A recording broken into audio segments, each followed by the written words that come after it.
This is our first look of the NBA 2K25 builder. The one thing that caught my mind right away was the red badges, which we will be talking about soon. Shout out to everybody that was in the stream, man. Drop a like. I'm not here to waste y'all's time. I've been seeing a lot of time wasting going on, but I'm not going to be doing that. So hit that like button and let's get right into it, man. So first of all, people wanted to compare this builder, which we will be coming back to the 2K24 to see what you're able to create. And this is only at 6'2", keep in mind, but in 2K24, you're not gonna even be able to make it down to perimeter defense. So the builds are from 6'2s at that exact weight, wingspan, whatever position is going to get more attributes in 2K25, and that's not even including all the things that we're gonna have to be talking about in a second to explain. So let's get into it. Now, I think this is personally going to be probably one of, if not the most important thing about the game this entire year to go with the builder, and that is, as we see,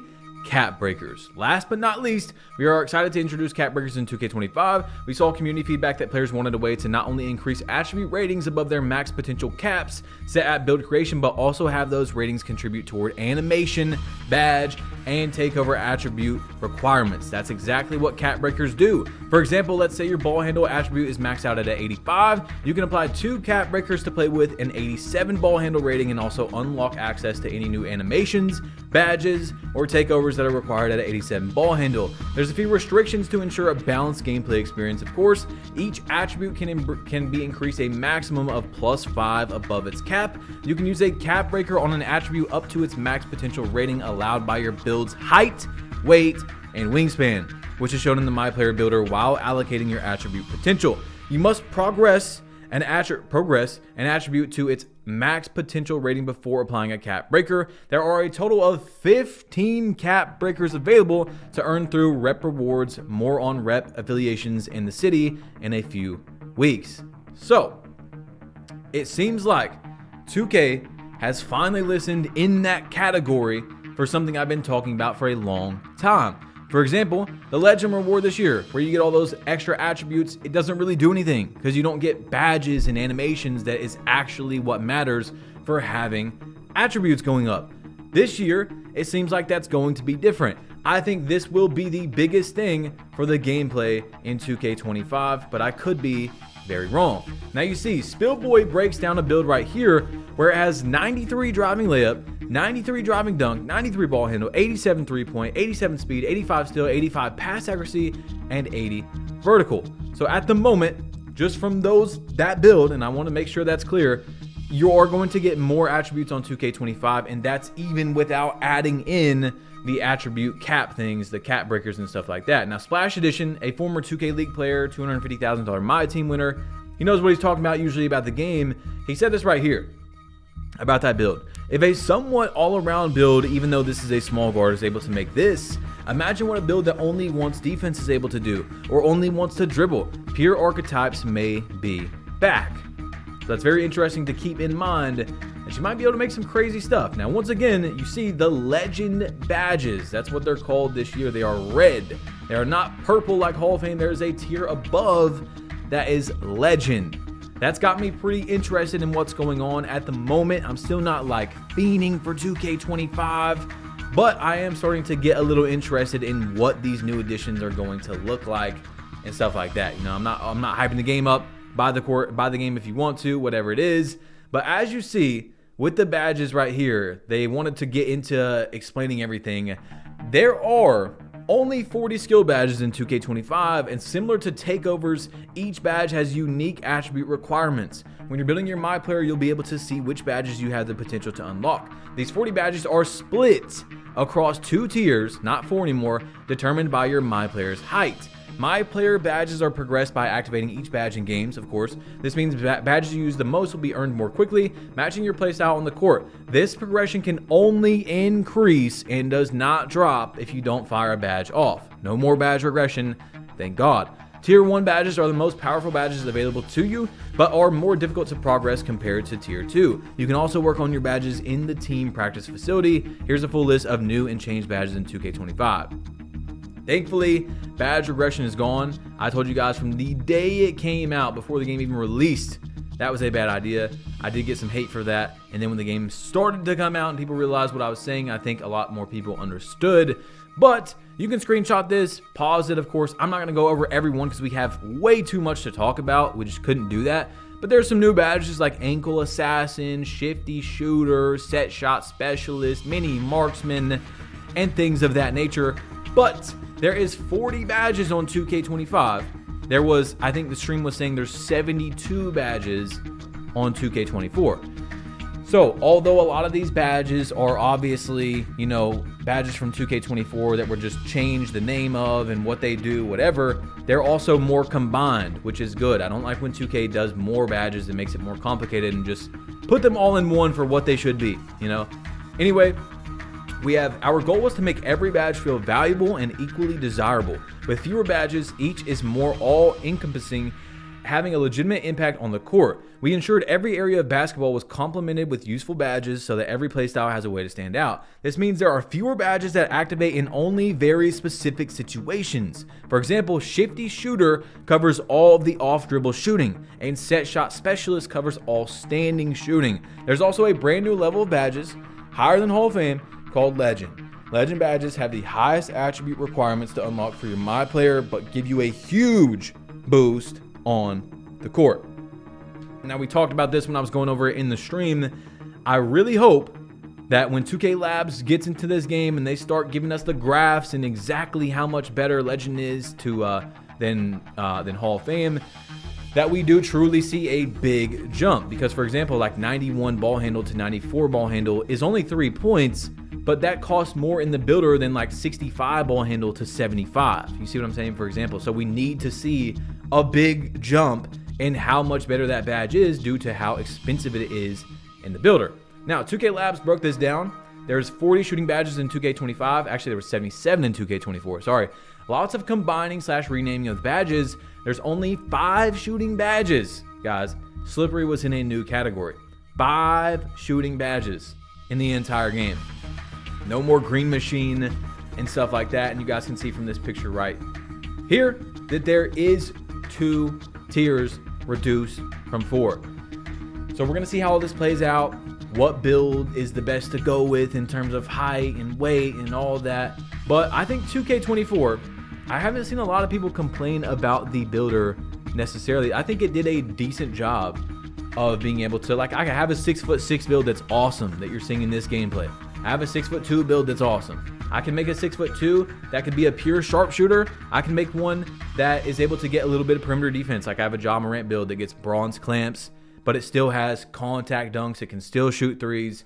I think they did a pretty good job with that. And I'm pretty sure we'll see more of that in 2K25 because we're seeing that you're able to get more attributes. But also keep in mind that 2K23's the builds were about 100,000 VC more expensive. And everyone says, okay, the reason why is because in 2K24, you don't get as much attributes.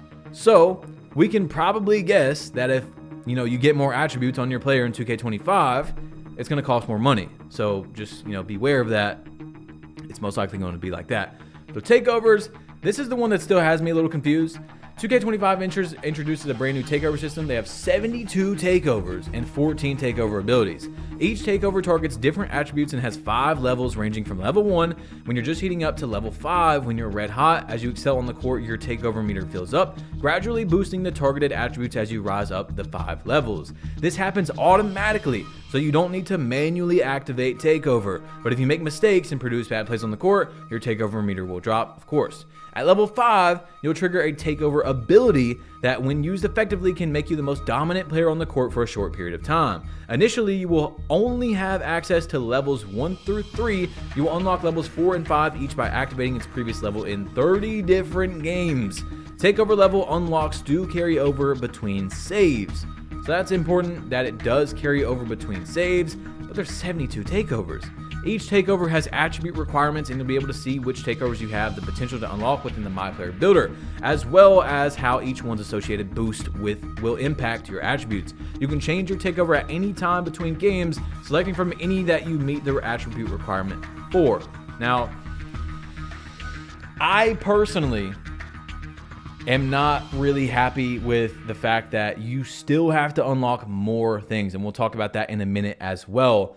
But you have to play 30 games. There's a lot of takeovers to unlock. Even though they do carry over, you still have to play 30 games to unlock them. I'm already purchasing the game, $70, $100 for a build that's not maxed out, still needs its progression to hit 99 overall, still has to get badges, and then you still have to grind out takeovers, and I don't know. I just don't know how I feel about that in the game. More things that you have to grind out that you shouldn't really have to. Like, I'm all for a nice grind. Like, I hope that there's a really good legend reward this year, but grinding for takeovers, and you guys will see in a minute what we have as well. But you see, a personal favorite of Visual Concepts is the BBQ Chicken Takeover. Hoopheads know that BBQ Chicken Barbecue means you're about to cook your defender and serve up a highlight. As your takeover meter rises, your post game becomes stronger. The takeover ability it comes with is Deep Post Bag. As you guys see, it's that purple one on the screen, so you have your 5 levels and then Deep Post Bag, which temporarily and greatly enhances all things post, from back downs to post moves and post shots.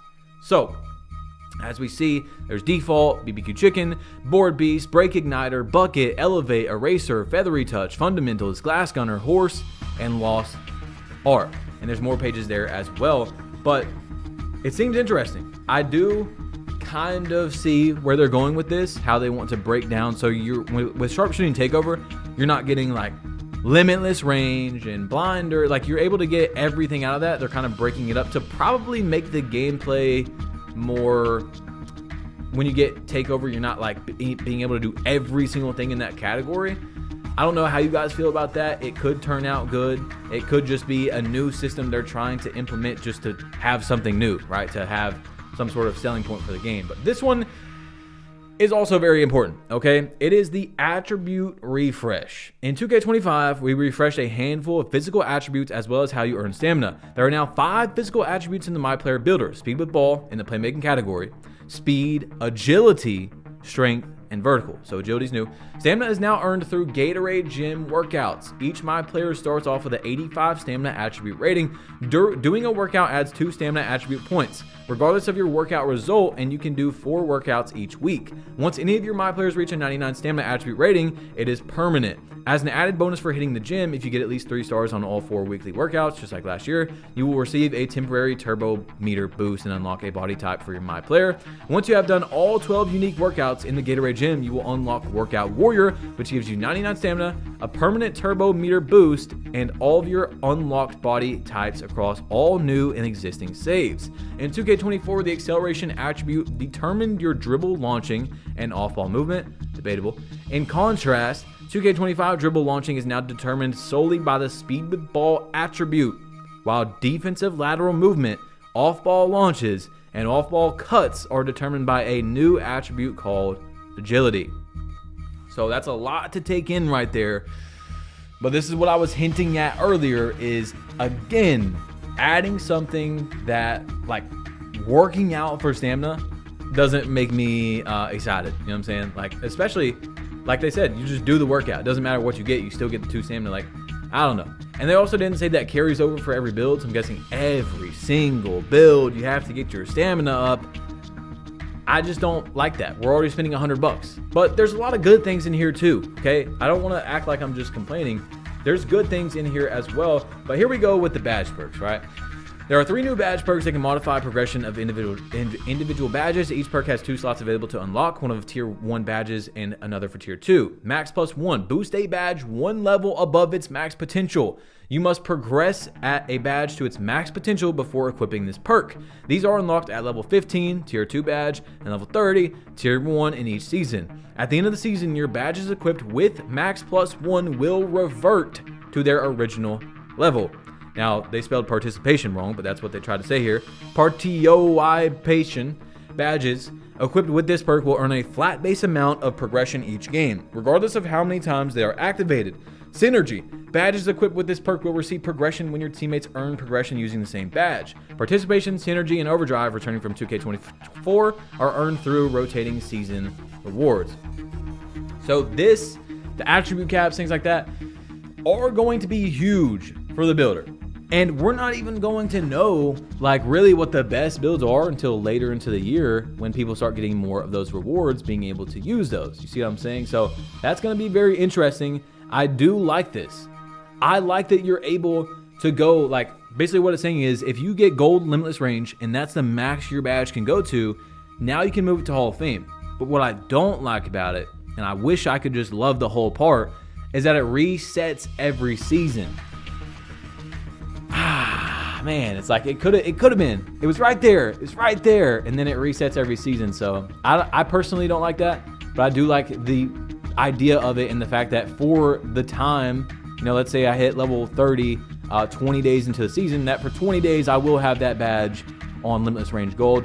And that's another reason, actually, I just thought about it, that is probably going to get people to, you know, spend more money on the levels. So I would say that's probably why they have it like that. Because people are going to literally open up the new season and spend, what is it, 80 bucks, 90 bucks to level up right away and be able to get that. Bro, they're so good at what they do, at making money. They're so good at it. Me, you, lots of people. Like, I might buy the season's levels maybe in the first season. Like I did this year. I bought levels like once or twice. Like I didn't spend more than like $6 on the levels. And that's past season 1, by the way. But in season 1, when Unpluckable was broken on my builds, and the only way to get it to gold because it wasn't progressing was to get to level 40 and what's it called? And floor set it. I had to get a few of the levels, you know what I'm saying? I had to, or I was walking around with bronze Unpluckable. And that's kind of like a real cheese way to get someone to spend money, but this one is more like, you can see what they're doing here. They're not purposely making the badge not progress like it did in 2K24, but you can see their tactics behind this, is what I'm trying to say. Anyway, performance multipliers. Maximize your badges in 2K25 by taking advantage of performance multipliers. These in-game boosts can take your game to another level, but you'll need to earn them separately via quest. There are 3 performance multipliers in total. Up for the challenge, games played against tough opponents boost badge progression for all badges that are used in the game. Grade A student, which I'm pretty sure was in 2K24, is just, you know, you get a reward for having an A plus, all that type of stuff. Winner's Circle, which they spelled circle wrong. I'm seeing, wait, is that a C? It really looks close to an O. Anyway, I think it is a C. Winning games boost badge progression for all badges that are used in the game. It's just their text is really weird. As you compete in different game types, you'll experience different versions of a performance multiplier based on the format. So yeah, their font is weird. I don't know if that's a C or an O. Anyway, this one is also very important. Badge elevators. New in 2K25, badge elevators can permanently boost an individual badge of your choice up to 3 levels within its max potential. For example, if your badge is currently at bronze but has a max potential of legend, it can immediately be boosted up to 3 levels from bronze to silver to gold to Hall of Fame. These will be available to unlock throughout the year from season level rewards. Badge elevators will be earned in seasons 1 through 4, can boost your badges up to 2 levels. And those earned in 5 through 8 can boost your badge up to 3 levels, okay? So that is actually going to be important. Once again, they're trying to make all the season stuff important so that you want to go in there and buy it. But also, even if you don't buy it, they want to incentivize you to play the game, which isn't a bad idea. You know, it's definitely not a bad idea. That's their job, is to try and keep you on the game, just like YouTube's job is to try and keep you on the app as long as possible. So I think it's a good idea. Community build. First introduced in 2K24, community build spotlight creations from standout players in the community that you can use a blueprint to. I'm not going to read all this, actually. Basically, when you go in to make a community build and stuff like that, you're able to equip and see the animations, and you can actually use like what your player is going to do at maxed out, at 99 overall. So if your player at 99, because this year you like go into the test builder and you don't get to like pick your animations, you can pick everything. You can figure out exactly how your player is going to move and feel and all that, and dunk packages while you're testing out your build. All right, I'm not going to be in there. You guys know, I mean, I might be. I guess there is some sort of chance, but you guys know that everyone that has the community builds is like has a logo and they're with 2K and stuff like that. So yeah, doubt you're gonna see me in there, but it's whatever. I'm not gonna sit here and complain about it. Now, also, so hyped you can earn season XP from all your MyCAREER games in 2K25, so even if you never want to hop into online play against others, you'll be able to earn all the rewards each season. This is from an employee at 2K. So, I do hope that reputation is simply, you have to earn it online, but I think it's a good idea for people that play MyCAREER, or say you're just so, like say you're level 35, and you're just so tired of getting sold by people in the wreck or something, you just want to hit level 40, you don't want to have to play with bad teammates, you can finish up those levels by playing MyCAREER. I think that's a good idea.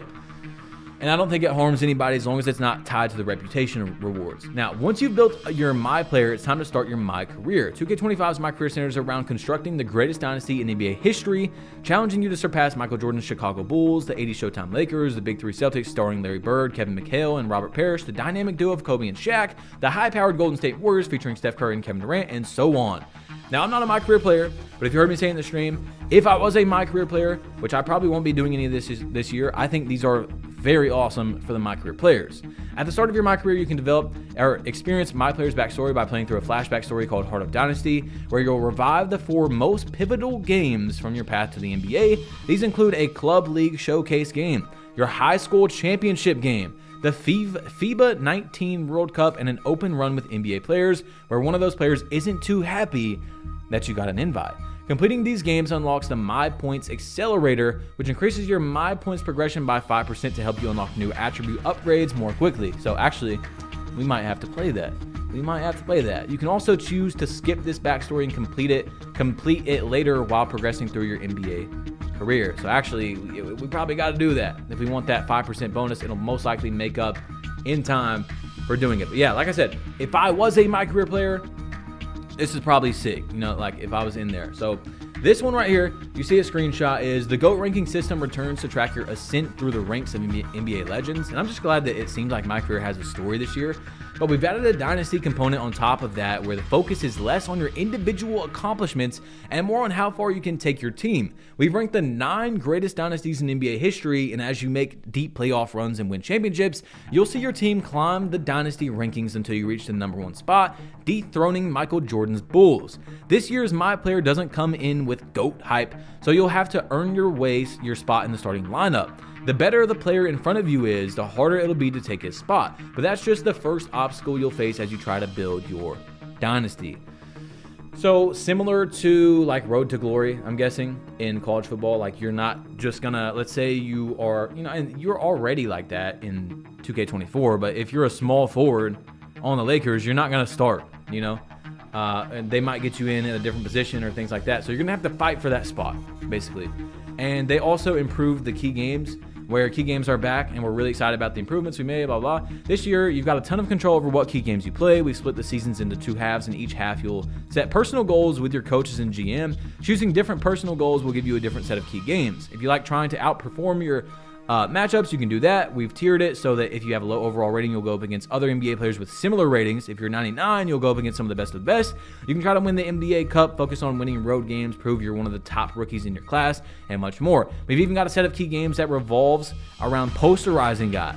You'll have different key games available to you depending on your MyPlayer build, how good your team is, and how high your overall rating is. There's content for all kinds of play styles and scenarios. So I would say that from the outside, we don't have the game yet. Lots of MyCAREER players are probably very happy with what's going on. But of course, I think most of you guys want me to talk about my opinions from all the builder and badges and stuff that we've seen.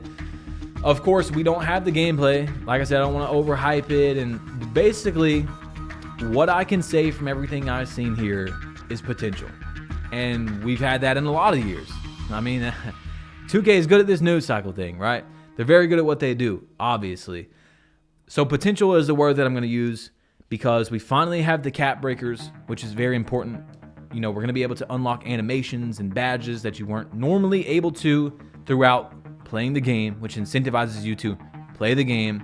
You're able to move the badges up a tier, which I think is a cool addition to the game. I do wish that it was able to stay. I wish it didn't reset, and then by the year you have this like crazy build. But that's just how it is. I don't like that you have to grind for stamina. It's pointless. It's just another way for 2K to make money by having the Gatorade facility there, which I'm sure Gatorade pays 2K to have in the game for the Gatorade facility, so 2K can say, hey, not only are we going to have it in the game, but we're forcing people to go there, which means people are going to see that advertisement, pay us more money. See what I'm saying? I think that's how it goes, but I could be very wrong. Okay, I could be very wrong. I don't care. You guys know about superstar, role player, builder, stuff like that. It's not a make or break for me. Either way they do it. I do prefer to not have superstar builds because, like I told you guys, if you listened in a previous video, that you're my player. It's been a common thing where people say you're role players, blah, blah, blah. Like say you're a role, people say there's role players this year. If you put all your attributes into a my player, it says you're like a 85 overall as an NBA player. So your 99 becomes an 85. That's what people are saying. Like, I'm a role player, I'm paying $100 for a role player. And that's the one perspective I can see for having superstar builds is you only have to make one build. However, it's simply not true to say that an 85 overall is an 85 overall NBA player. Now, what I mean by that is NBA players, if you guys play Now, I get to GOAT status every year on there if you guys have looked at Play Now Online. I've played Play Now Online since I started playing 2K, right? I played 2K for a very, very long time, since like 2K8, playing with my friends growing up, my dad, stuff like that. I'm very experienced in the Play Now area. I know how players play, and an 85 overall NBA player is not an 85 overall Park player due to the fact that you can customize your build exactly how you want it, to have exactly what badges you want normally. Of course, not perfectly, right? Or everyone would just have Hall of Fame everything. But you get to customize every animation you want. Your jump shot, like most NBA players' jump shots, are on normal, slow, maybe fast, usually never very fast. You're able to have on a very fast jump shot with the best screen window, you know, all those things. You are not an 85 overall player. If you go into Play Now Online and you use Austin Reeves, that was just an example. I'm guessing he's close to 85 overall. I could be wrong. He's going to have a few good animations, but you can literally have the best you can possibly get for that build. Every single thing: escape, behind the back, size up, best jump shot, fastest jump shot. That's the most important thing, honestly, to me, is the speed of the jump shot and the jump shot you get to choose. See what I'm saying? You are not an 85 overall. It's just not true. Like, yes, it says that, but you are not an 85. Go use other 85 overall my players. It's not going to feel good for most of them. So anyway, I think that potential is the word to use because I don't want to overhype anyone. Buy the game at your own risk. I'm not paid by 2K. You can buy the game if you want to. It doesn't bother me if you don't buy it. And you can wait till December, till it's on sale. I don't know if it's going to be December, but you can wait till it's on sale. You could game share with a friend, so you guys are only paying $35 each. You could wait till it's on the Game Pass to get it for free. You cannot buy the game at all. It doesn't bother me. I'm not going to lose sleep at night. I'm not paid by 2K. Don't have a logo. Never been to Community Day. Do what you guys got to do. You know what I'm saying? I think that there's a lot of people that say, oh, we're not buying 2K, that are buying 2K. I don't know why. It's said so much by so many people that are actually going to still buy 2K. Yes, there's going to be people that don't buy it. But I think a lot of those guys are lying. I think that as soon as they start seeing these trailers and like the builder today, I've already seen people like, oh, I wasn't going to get it, but now I'm hyped up, man. Now I'm excited. Just be honest with yourself is all I'm saying. If you're actually not buying it, good for you. But don't be lying. You know what I'm saying? Anyway, guys, click this because there's a lot more 2K25 news that you probably haven't seen. I mean, a lot, okay? It's a lot of news that's been coming out lately, and you might be missing out. Well, actually, you are if you didn't see it, because you're going to be really confused when the game comes out if you haven't seen these. And I'm out of here. Click it. Tap it if you want to go to this next video, and I'm out.